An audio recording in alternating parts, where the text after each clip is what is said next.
যখন বৈষম্যের শৃঙ্খল ভাঙার সময় আসে তখন তরুণরাই সামনে দাঁড়ায়। এই গল্প এমনই একজনের, যিনি প্রাণ দিয়ে ইতিহাসে নিজের নাম লিখিয়েছেন, শহীদ মোহাম্মদ সেলিম তালুকদার। 25 জানুয়ারি 1995 সালে ঝালকাঠি জেলার নলছিটি উপজেলার মল্লিকপুর গ্রামে জন্মগ্রহণ করেন মোহাম্মদ সেলিম তালুকদার। সেলিমের বেড়ে ওঠা ঢাকার মধ্যবাড্ডা এলাকায়। বন্ধুবান্ধব, এলাকাবাসীর কাছে তিনি রমজান নামে বেশি পরিচিত ছিলেন। সেলিম তালুকদারের বাবা সুলতান তালুকদার এবং মা সেলিনা বেগমের 4 সন্তানের মধ্যে সেলিম ছিলেন মেঝো এবং 3 বোনের একমাত্র ভাই ছিলেন তিনি। শৈশব থেকেই নম্র, ভদ্র, হাসিমুখ হিসেবে পরিচিত ছিলেন তার এলাকায়। শিক্ষাজীবনে সেলিম তালুকদার বাড্ডা হাই স্কুল থেকে এসএসসি এবং গুলশান কমার্স কলেজ থেকে এইচএসসি সম্পন্ন করে পরবর্তীতে BGMEA university of fashion and টেকনোলজির অ্যাপারেল মার্চেন্ডাইজিং অ্যান্ড ম্যানেজমেন্ট বিভাগ থেকে স্নাতক ডিগ্রি সম্পন্ন করেছিলেন। সেলিম আমাদের ডিপার্টমেন্টের অত্যন্ত প্রাণবন্ত একজন ছাত্র ছিল। ও সবসময় মুচকি হাসি দিয়ে থাকতো। সেলিমের মুখটি আমাদের আজকেও মনে পড়ে। ও শহীদ হয়ে আমাদেরকে দেখিয়ে দিয়েছে যে অন্যায়ের বিরুদ্ধে রুখে দাঁড়াতে হয়।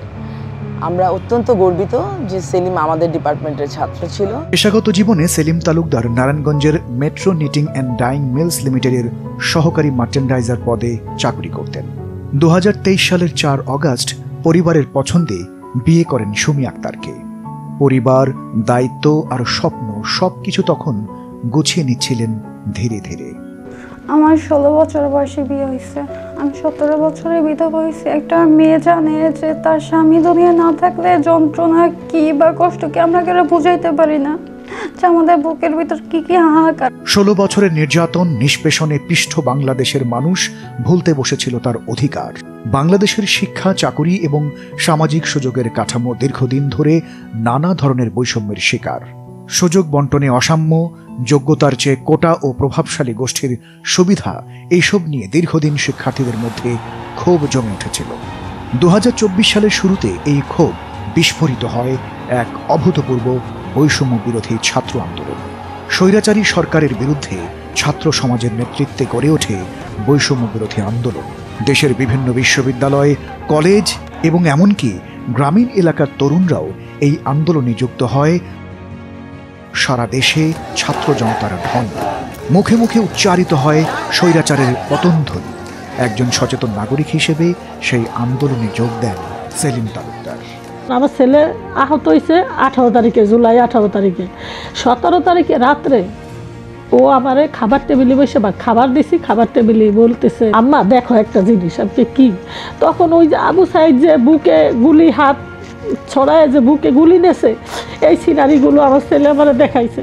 দেখায় বলতেছে, আম্মু দেখছো দেশের জন্য মানুষ কিভাবে বুক পাইতে দেছে। তোমার বাবা মা যদি অসুস্থ হয়ে যায়, তুমি যদি না থাকো তাহলে আমাকে কে দেখবে? বাকি তুমি এই কথা কও, তুমি তোমার ছেলেরে কি আসলের তলে লুকায় রাখতে চাও? তোমার ছেলে যদি এরকম ভালো কাজ করে শহীদ হয়ে যায়, তো তোমার হাজারো ছেলে দুনিয়ায় বেঁচে থাকবে, তাদের ভিতরেই তুমি আমাদেরকে পাবা। 18 জুলাই খুব সকালে সেলিম তার ইউনিভার্সিটির পুরনো আইডি কার্ডটি বের করেন। মায়ের বারণ শোনেননি সেলিম। বাসা থেকে বের হচ্ছেন স্বৈরাচার মুক্ত করার আন্দোলনে যোগ দিতে। সেই দিন ছিল বৈষম্য বিরোধী ছাত্র আন্দোলনের কমপ্লিট শাটডাউন কর্মসূচি। 24 জুলাই অভ্যুত্থানে ঢাকার বিভিন্ন এলাকার মতো রাজধানীর মেরুল বাড্ডা থেকে রামপুরা পর্যন্ত সমস্ত রাজপথ ছিল ছাত্র জনতার দখলে। হ্যালো ভাইয়া, কই তুমি? আমি তো ব্রেকের সামনে। বাইরে গুলির শব্দ হইতেছে, বাইরে কি করো? তাদের পাশে আসো। আইতেছি। সেদিন ব্র্যাক বিশ্ববিদ্যালয় এলাকায় প্রতিবাদী ছাত্র জনতার উপর হামলা চালায় শেখ হাসিনা সরকারের পুলিশ বাহিনী এবং আওয়ামী লীগের সন্ত্রাসীরা। আন্দোলনরত মানুষের উপর গুলি করা দেখে সেদিন নিজেকে আটকে রাখতে পারেননি চাকরিজীবী সেলিম তালুকদার। বন্ধু হিসেবে যতটুকু জানি, সেলিমের দরকার ছিল না কোনো চাকরির, দরকার ছিল না কোনো কোটার, অলরেডি চাকরিজীবী ছিল। তবু এই আন্দোলনের সব কিছু উপেক্ষা করে সেলিম এসেছিল। ওর স্বপ্ন ছিল এটি নতুন দেশে, বৈষম্যহীন দেশ, যেখানে সবাই সমান অধিকার পাবে, পরিবর্তনের হাওয়া আসবে। আমার চোখে তুমি দেখো, আমি তো দেখি না। আমার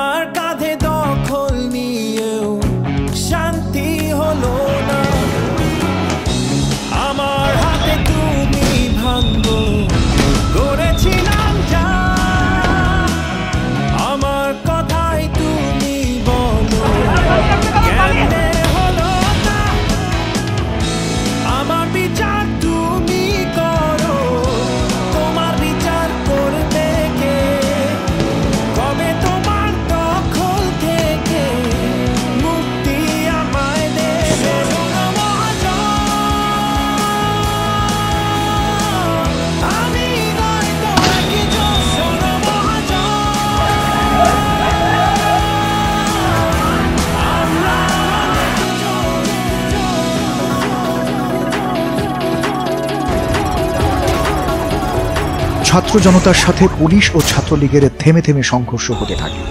এক পর্যায়ে মিছিল ভঙ্গ করতে খনি হাসিনার পুলিশ ও হেলমেট বাহিনী এলোপাতাড়ি গুলি ছুড়তে থাকে। বেলা 12টার দিকে এক পর্যায়ে পুলিশের গুলিতে সেলিম আহত হন।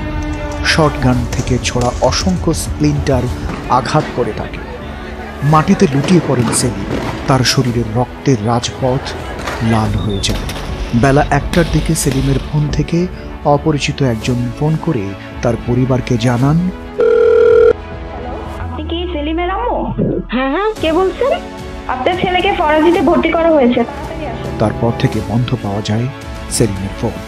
দিশেহারা মা এবং তার ছোট বোন পাগলের মতো ছুটে যান ফরাজি হাসপাতালে। সেখানে গিয়ে না পেয়ে ছুটে যান মুগদা মেডিকেলে। দেখতে পান গুলিবিদ্ধ অবস্থায় সেলিম। ছররা গুলিতে ঝাঁঝরা হয়ে আছে তার শরীর এবং মাথা। আমার ছেলের সব্য শরীরে 60 থেকে 70টা গুলি আছে। গুলি মাথায়, চোখে, নাকে, 2 নাকের মাঝখানেও গুলি, কানেও গুলি, দাড়িতে গুলি। এমন কোনো জায়গা নাই আমার ছেলেরে ঝাঁঝরা করে ফেলাইছে গুলিতে গুলিতে। আহত অবস্থায় প্রশাসনিক হয়রানির ভয়ে অনেক হাসপাতাল কর্তৃপক্ষ তাকে ভর্তি নিতেও অস্বীকৃতি জানায়। অবস্থার আরও অবনতি হলে গুরুতর অবস্থায় ধানমন্ডি পপুলার হাসপাতালে নিয়ে গিয়ে আইসিইউতে লাইফ সাপোর্টে রাখা হয়। একটু জ্ঞান ফিরছিল। জ্ঞান ফেরার পর ডাক্তার বলে একটু জ্ঞান ফিরছে। আমরা যখন যাইয়া আমি ডাক দেই যে দেখো আমি আসছি, ও উপরের দিকে তাকাইয়ে চোখ বড় করে তাকাইছিল, কথা বলতে পারতো না আর কেউ দিকে তাকাইতে পারতো না। চোখ হয়তো নষ্ট হয়ে গেছিল, উপরের দিকে বড় বড় তাকাইয়া করতো, কিছু একটা বলতে চাইতো। এক্স-রে এবং সিটি স্ক্যানে সেলিমের মাথায় 18টি, বুক ও পিঠে 57টি ছররা গুলি পাওয়া যায়। শরীরে অসংখ্য ক্ষত নিয়ে টানা 14 দিন লাইফ সাপোর্টে থাকা অবস্থায় 1 আগস্ট 2024 তারিখ শাহাদাত বরণ করেন মোহাম্মদ সেলিম তালুকদার। আমি যাই এরকম ওর হাত ধরছি, ওর হাত দেখি ঠান্ডা হয়ে গেছে। আমি না তখনও বুঝিনি যে নাই আমাদের কাছে বলে না যে ও মারা গেছে।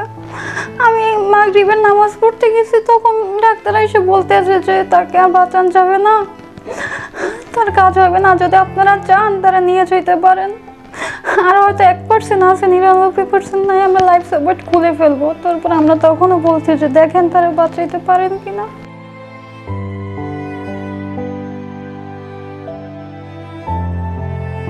সেদিন আমার ডাক্তার যখন সকালবেলা বলল যে আপনার ছেলে আর নাই, তখন আমার মনে হয়েছিল যে আমি এই হাসপাতাল থেকে আমি মরে যাই। আমার ভিতরে এত কষ্ট লাগছে যে আমার একমাত্র সন্তান, আমার একমাত্র আমার ভবিষ্যৎ ছিল, আমার হাল ধরার একমাত্র ছেলে ছিল। 1 আগস্ট হাসপাতাল থেকে মৃত্যুর সনদ নিতে গিয়ে পুলিশ সকাল থেকে বেলা 3:30টা পর্যন্ত লাশ আটকে রাখে। সেলিমের লাশ অ্যাম্বুলেন্সটা আগের দিকে যাচ্ছে, ওকে নিয়ে বেরোবো আমরা, সব অফিসিয়াল ওয়ার্ক ডান। কিন্তু ঠিক বের হওয়ার আগ মুহূর্তেই পুলিশ আসে। পুলিশ এসে হোল্ড করে। আমরা অলরেডি সেলিমকে প্রায় নামায় ফেলতেছিলাম, ওই টাইমে হোল্ড করে যে তারা চাচ্ছে এটা হার্ট অ্যাটাক প্রমাণ করতে, ডেথ সার্টিফিকেটে এটা হার্ট অ্যাটাক লিখবে। কারণ পুলিশের গুলিতে মারা গেছে, একটা মানুষের বুকে 56টা বুলেট, মাথার ব্রেইনে একটা বুলেট ঢুকে গেছে। এক পর্যায়ে ময়নাতদন্ত ছাড়াই সেলিমের লাশ নিয়ে আসতে হয়।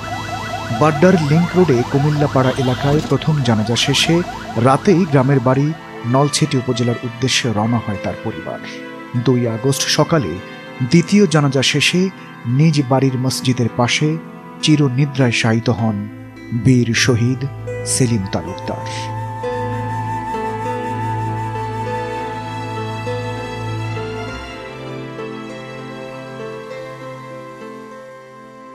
শহীদ সেলিম তালুকদার আমাদের প্রাণপ্রিয় ছাত্র। তার এই আত্মত্যাগ আমরা শ্রদ্ধা বজায় কৃতজ্ঞতার সাথে স্মরণ করি এবং তার সাথে সাথে প্রায় 55 জনের অধিক ছাত্র বিভিন্নভাবে শারীরিকভাবে আহত হয়েছেন, বুলেট বিদ্ধ হয়েছেন, মাথায় স্প্লিন্টার বিদ্ধ হয়েছেন। উত্তরায় বিশেষ করে প্রাইভেট বিশ্ববিদ্যালয়ের ছাত্র আন্দোলন যখন শুরু করে, এই বিজেএমএ বিশ্ববিদ্যালয়ের ছাত্রছাত্রীরা বিভিন্নভাবে সক্রিয়ভাবে তারা অংশগ্রহণ করেছে। পুলিশের গুলিতে আহত হওয়ার 2 সপ্তাহ আগে অসুস্থ স্ত্রীকে নিয়ে ডাক্তারের কাছে গিয়েছিলেন মোহাম্মদ সেলিম তালুকদার। তখনও জানতেন না তিনি বাবা হতে যাচ্ছেন। 5ই আগস্ট সকালবেলা আমি যাই, এখানে ডাক্তার বলে যে আপনি 1 মাস 4 দিনের অন্তঃসত্ত্ব। আর তার আগের দিন আমার বিয়ের 1 বছর হয়েছে। কেউ ভাবে না যে আজকে আমার 1 বছরে বিয়ে হবে, আমি আবার বিয়ের আগে আমি 1 বছর হওয়ার আগে বিধবা হয়ে যাব, বা আমার বাচ্চা দুনিয়া আসার আগে এতিম হয়ে জন্ম দিবে। স্বামীর মৃত্যুর 5 দিনের মাথায় মা হওয়ার খবরে হতবিহ্বল হয়ে পড়েন সুমি আক্তার। শুধু সেলিম তালুকদারের মৃত্যু শোকই নয়, এক শিশুর বৃত্তিহীনতা, সুমি আক্তার ও তার সন্তানের অনিশ্চিত ভবিষ্যৎ, কর্মক্ষমতা হারানো বাবার একমাত্র উপার্জনক্ষম ছেলে সন্তান হারানো, এমন আকস্মিক বিপদে পরিবারের প্রত্যেক সদস্যই যেন জীবন মৃত।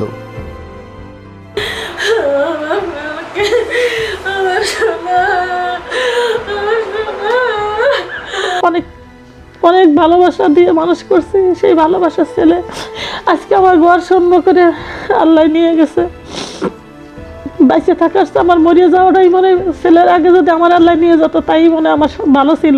আমি বাড়িতে থাকি, কবরস্থানের কাছে থাকি, আমার সব সময় ওকে আমার দেখি, মনে করি যে না ও মারা যায় নাই, ও আছে, ও আমাদের ছবি দেখি, সব কিছুই দেখি, কিন্তু চোখের সামনে তো ওকে আমি দাফন করছি। আমার মনে হয় জানে যে ও আমার পাশাপাশি আছে, ও পাশাপাশি থাকে এবং পাশাপাশি ও সব কথা আমার শুনে বা আমি বুঝি।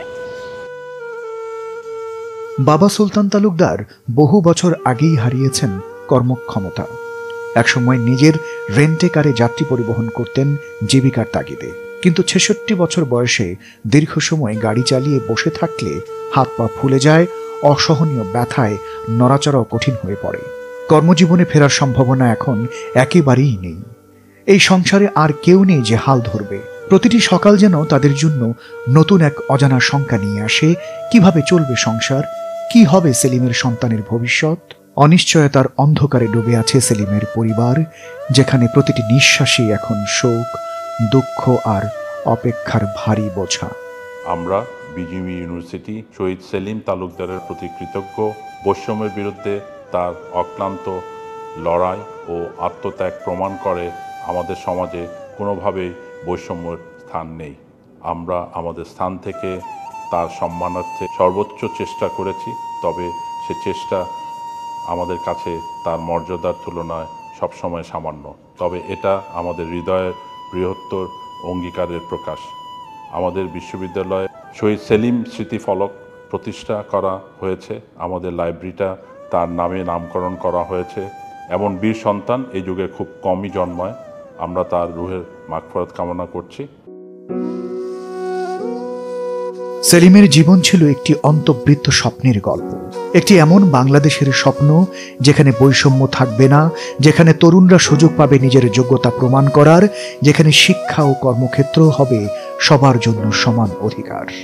তাঁর রক্তে লেখা প্রতিটি শব্দ আমাদের মনে করিয়ে দেয়, বৈষম্যের শৃঙ্খল কেউ ভাঙবে না যদি আমরা না ভাঙি, স্বপ্ন কেউ পূরণ করে দেবে না যদি আমরা লড়াই না করি।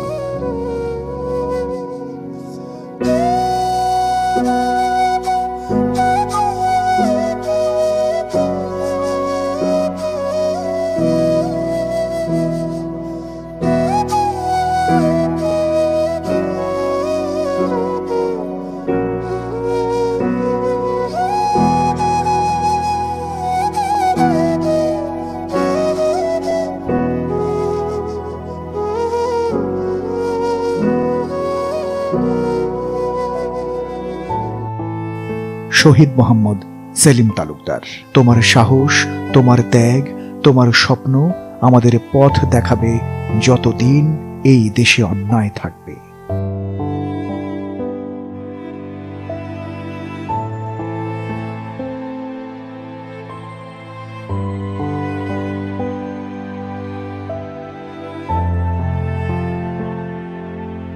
তোমার গল্প শেষ হয়নি, এটি শুধু আমাদের হাতে লেখা নতুন শুরুর প্রথম অধ্যায়।